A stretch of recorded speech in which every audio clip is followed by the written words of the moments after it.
Welcome back to the channel. Today I'm with Tom Miller from the Volunteer Marine Rescue QF2 at Manly in Brisbane. Yeah, hi. Welcome to the channel, Tom. Thank you very much for having me. Thank you. Thanks for letting me do this. Now we're going to talk about some of the safety aspects that jet ski fishermen should consider when they're going both in smooth or rough or offshore waters. So. Yep. First of all, tell us a little bit about your role, Tom. Yeah, so as you said, my name's Tom. I'm a volunteer here at the Manly Coastguard, so we're one of the VMR units in southeast Queensland. I'm a vessel master, so if you're unlucky and you have to call us, or you might see my handsome face behind the wheel. I've been doing this for 12 years, so our whole organisation's run on volunteers, so it's just members of the community wanting to help other members. We're actually about to have our 50th birthday. Wow. Yeah, so basically QF2, like all the other volunteer organisations in Queensland, which started by local boaties just wanting to offer a service for other boaties to help them out. And so over that 50 years we've grown. We have 4 quite large vessels that we use for both towing and search and rescue activities. And we're completely funded by the community, so we really don't get a lot of government assistance. It's very, very small, so you know, those people out there buying sausages at Bunnings barbecues or raffle tickets or whatever, all that directly goes into these boats and keeps them going. Yeah. Excellent. What about the extra things that a jet ski fisher who might be going offshore? Yep. They might be, you know, they may not be sticking to the bay. They might be, well, they might live in a place in Australia where there isn't a bay. Yep. And they're going offshore. They're probably, you know, the VMR may not be as active or as close. What do you recommend for self-rescue? Obviously a PLD Yep. satellite. Yeah. 100%, yep. What other things could you think of that? Oh, look, besides the basic requirements of life jackets and flares and those type of things, an anchor, can't understand if you're, I mean, assuming you're not in 200, 300 metres of water, you probably can't carry that much anchor on your jet ski. But if you are in a decent amount of water where you could carry enough, an anchor, it just stops you drifting. Like you said, some VMR units, they may take a couple of hours to get to you depending on where you are. And if you've got a lot of current, you will move a very long way in a couple of hours, and it just makes it that much longer. So if you can anchor yourself off, stop yourself moving, it's a great place to start.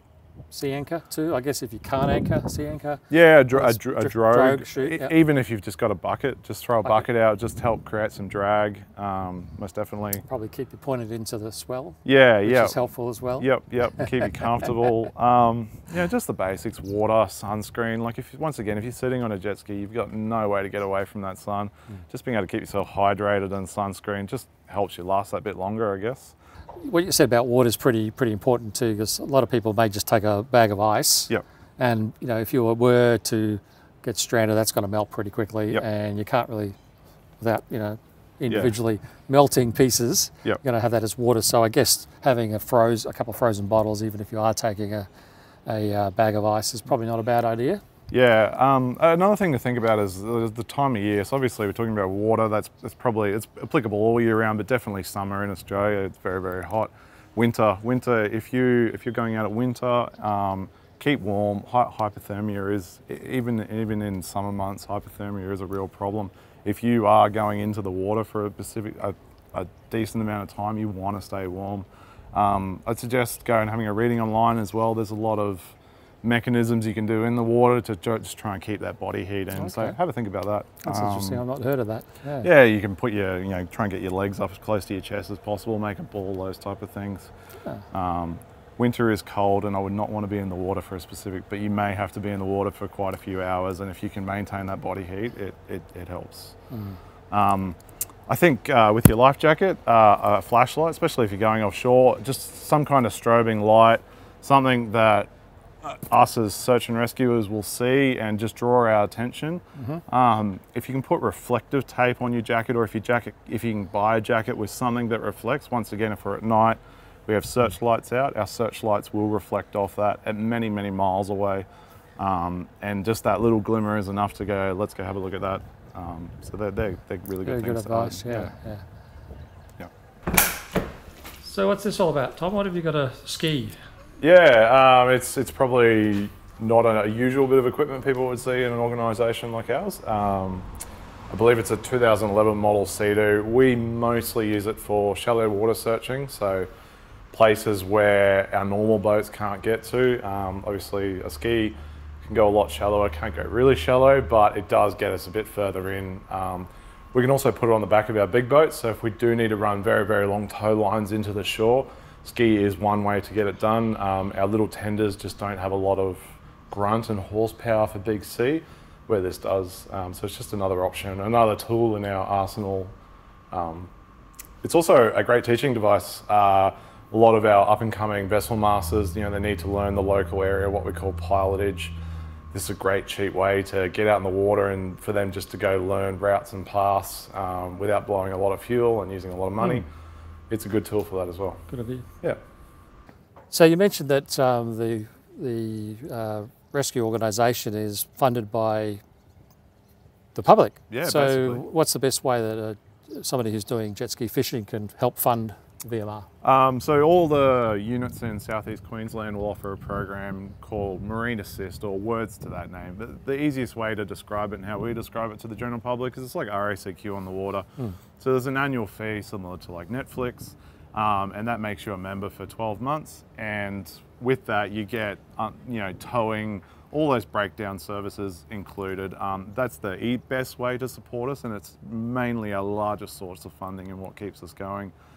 So every unit offers some service. How much and what you get covered for just depends on the unit. For us here in Brisbane, we just keep it simple. Unlimited towing throughout the year, that's it.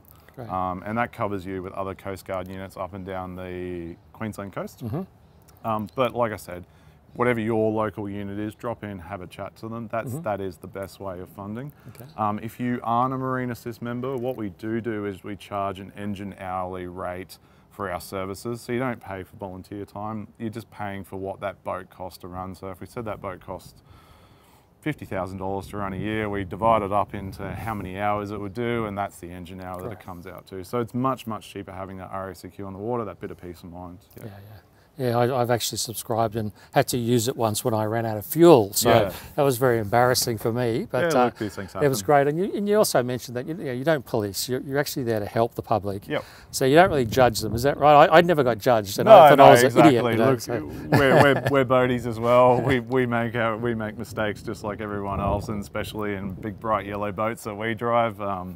These things happen. No one's perfect. At the end of the day, we just want to see everyone get back home safe. And I think for us, we would rather go out and do a tow and tow someone back safely, because if you don't do that, then it will turn into a search later, and that, we don't want that. Yeah, absolutely. Yep. Yeah.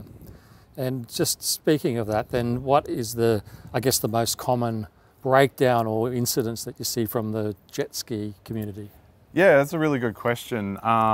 Look, lack of fuel can be a common one. Running aground, jet skis obviously can operate in quite shallow water, so sometimes it might be easy to take a shortcut, but the tide drops a bit later and that water's maybe not quite there.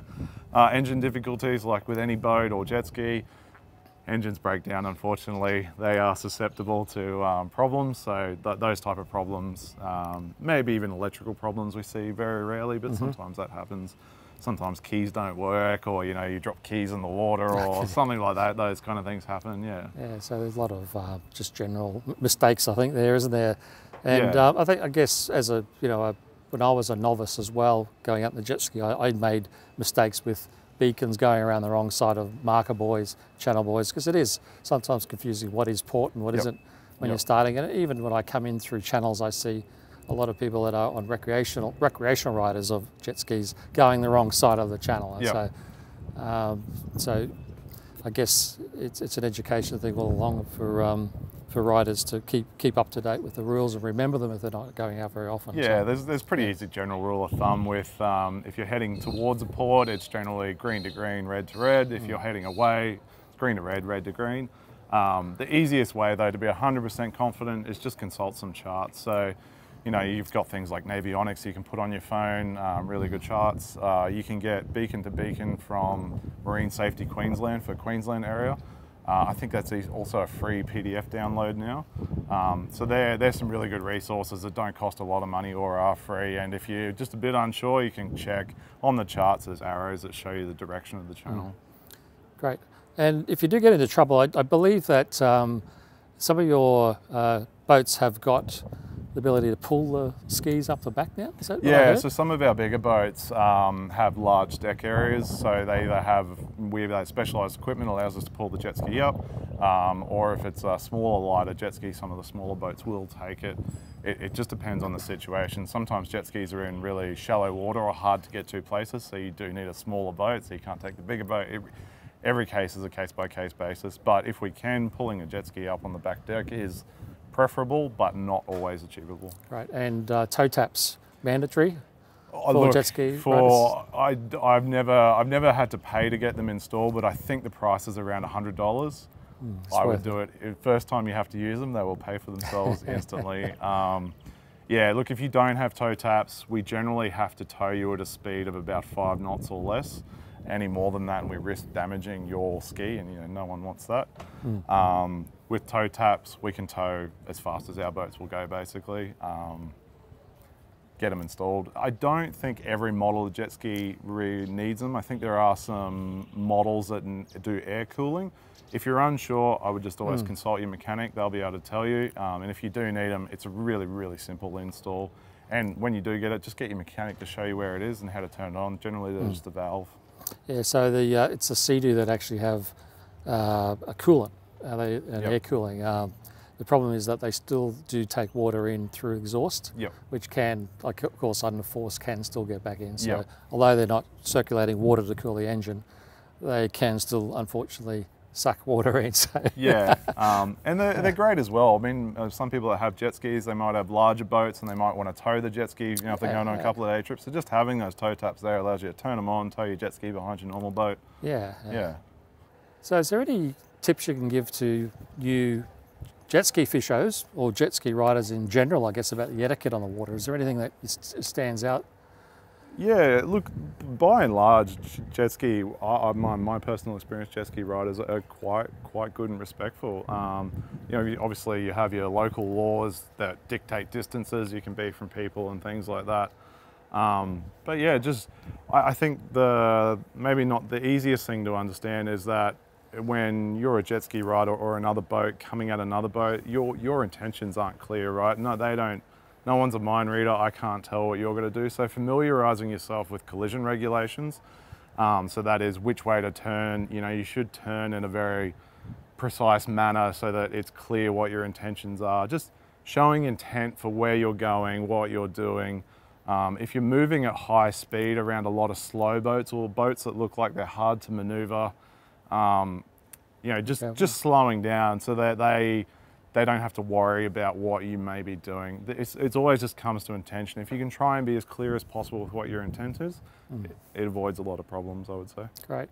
Yeah, that's good. I think one of the things I keep in mind is that, you sort of turn to the right. If you've got a vessel coming at you head on, yes, turn to the right. That's all you got to remember. Yeah, so right being starboard, always avoid turning to port is the collision regulation. So if anyone in your video is interested, you would have learnt some of this in your boat licensing, jet ski licensing, and there's an international standard around collision regulations. It dictates all those maneuvers of what you should do. Yeah, so clear intentions, don't delay off turning to show someone what you're going to do, drop your speed, avoid turning to port if you can. Those type of things, and understanding giveaway rules. Giveaway rules are very, very important on the water. It's happened to me a lot. I'm sure it's happened to a lot of people. Is you get cut off, people just maybe don't understand what those giveaway rules are. So it's just familiarising yourself with that. Yeah. And what are the giveaway? If the person on your right, give them way. If it's a sailboat not under power, give them way. There's lots of little sub clauses to that, but they're generally the two main rules. Yeah. So it's give away the rights, pretty much the same as on the road in Yeah. that regard. Yep. So, Yep. yeah. I had an incident like that very recently where somebody must have been racing into the channel and just cut me off. So, Yeah. that could happen. Yeah, and another thing to understand is the size of the boat around you. Like narrow channels are a big one, especially if you're coming in and out of harbours. Channels are quite narrow. If you're in a big boat, you do not have the manoeuvrability and you need all that room. So forcing, maybe if you put a big boat in the situation where they have to manoeuvre, that can potentially put them in quite a dangerous spot. So if you're a little boat, you're agile, give the bigger stuff right away. It just helps. It's just that etiquette, yeah. Great, thanks. And have you had any incidents, I guess specifically with jet ski riders or jet ski fishermen that you can remember in the last 10, 12 years that you've been doing this? Yeah, we did a job, I don't know when, it was quite a while ago, but basically 2 jet skis had a collision, and one of the gentlemen on board fractured his hip quite badly. That was very, very painful. And just getting him out of the water was a mission in and of itself. And then the ambulance staff who came, it took them 20 minutes just to make him in a position where they could get him physically off the boat to help him. And that brings up a good thing of speed, and it applies to all boats, not just jet ski riders, and that is safe speed. You know, it's great going fast everywhere, we all love it, but if you're a bit unsure about what's underneath you or where you are, or if there's a lot of traffic, just consider your speed, drop it back a bit. Those things help. High-speed collisions aren't fun. Yep. I think we have a speed limit of 40 knots. Yep. Is that in all conditions or in sort of partially sheltered waters and sheltered waters? I'm actually not sure where that speed limit applies. I would have to go actually give myself a refresher on that one. 40 knots is very fast. 80 k's an hour. Roughly. Yeah, exactly. Yeah. It's as fast as I want to go. It's on a ski full of fishing gear too. You know? Some of our fastest search and rescue boats struggle to make that speed. Yeah. So that's moving for a boat. It's very much moving. Yeah. Very good. Well, yeah, thanks very much, Tom. It's great to get all that information, and I think this will really help a lot of the riders, well, the new riders getting into the sport, and we hope to talk to you again in the future. Thanks very much. Yeah, no worries. I'll just add, if you're ever unclear about what you should have, what you should be doing, local, state and territory marine websites, best source of information. You can always drop into your local VMRs, ask questions. If we don't know the questions, we should be able to at least point you in the right direction.